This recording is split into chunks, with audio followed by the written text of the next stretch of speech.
Again, Ryan Newman had that horrific crash, and right now, serious condition, but injuries not life-threatening. So we will continue to cover that and let you know info on that. But again, Hamlin, just the fourth driver joining Richard Petty, Cale Yarborough, and Sterling Marlin as drivers to win it in back-to-back years.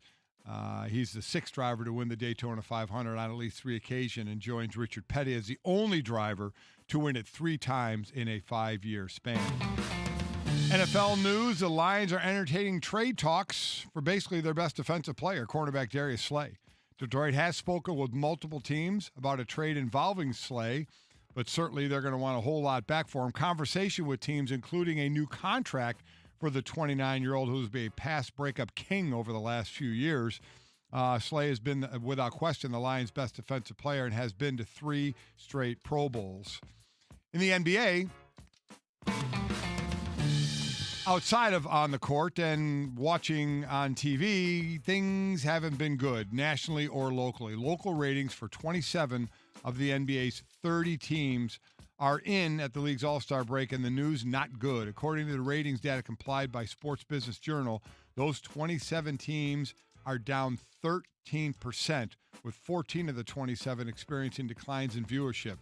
The news on the national landscape, not much better. The ratings have dropped by 12% to 10% on ESPN, to 13% on TNT, and 16% on ABC. That is what is trending.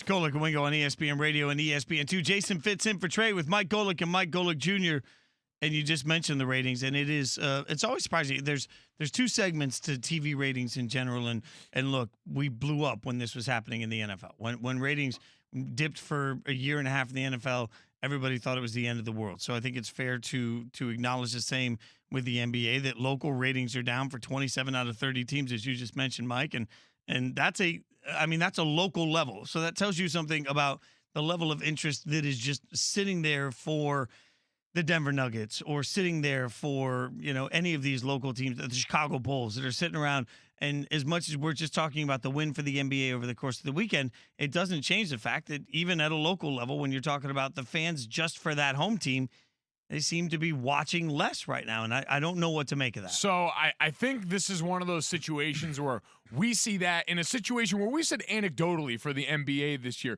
there seems to be a little less juice, right? Like, we're watching Major League Baseball all claw each other's eyes right now over the sign-stealing thing, and we're going, that's what the NBA used to feel like. It was off seasons full of movement. It was players kind of jawing at one another, and there just seems to be a lot less of that bite this year. Would you guys agree? Yes, without question. Anecdotally, that seems like it's the case, and so we look for reasons, and then we see that, but it's also hard to balance because all those valuations came out early in February. And NBA, I think across the board, the average NBA franchise is worth about $1.9 billion, which is, like, I think 3 or 5 times what it was. It was 3 times what it was 5 years ago. It's up 11% from year to year. I think it was the highest rate of growth of any of the pro sports leagues as far as that. So it's hard to reconcile. And someone tweeted this, speaking of the local ratings, and it's just a reminder, a lot of this stuff gets so caught up in minutia that we don't often see. Someone tweeted at me and said the ratings in Denver are terrible because there's a dispute between one of the cable providers and Altitude Sports. Most households have one cable provider, and they refuse to carry Altitude this season, so the Nuggets can really only be watched at bars on satellite. At times, especially at the local level, there can be things like that we don't see. But at the national level, it's still a little weird because the NBA we saw, I mean, we paid a bunch of money to get NBA games. We know TNT, ESPN, like, they're all people that invested in basketball, which seem to, especially with young people, be getting more and more popular. And right now you also understand, because you talked about the valuations of the team, the owners are still pocketing a ton of money. Because even though the national, we'll stick to the national part of it, the national ratings are down, the league with the national networks have signed a deal. What, a 9-year deal for what, $24 billion. They're getting that money. Yeah.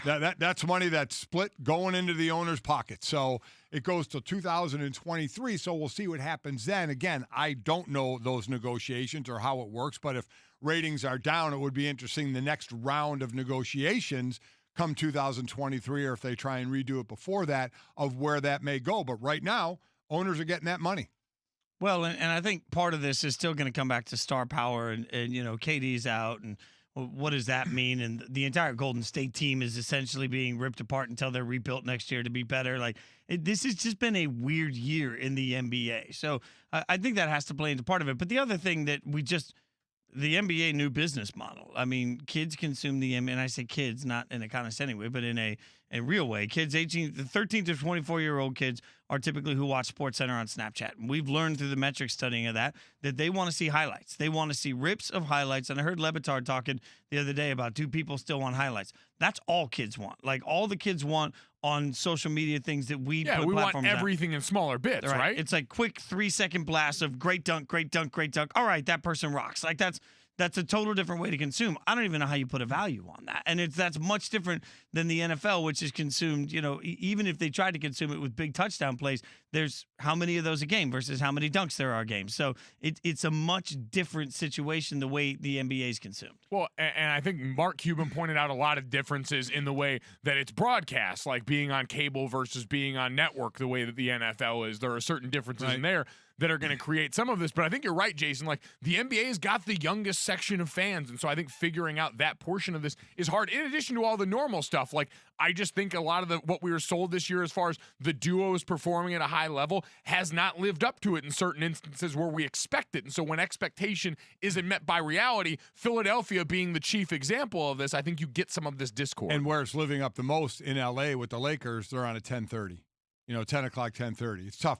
Between that, Golden State not being the villain anymore, KD being hurt, and Zion missing the first 37 games, I think have all contributed mightily to national ratings being down. It's Golic and Wingo on ESPN Radio and ESPN2. We'll keep all eyes on it. And by the way, there can still be great local support. It's just an interesting thing to keep an eye on, and we will. But in the meantime, how rare is it for Mike Tomlin to speak out on behalf of a player? We'll ask one of his former players next, and we'll get you Mel Kiper's most recent mock. That's all coming up.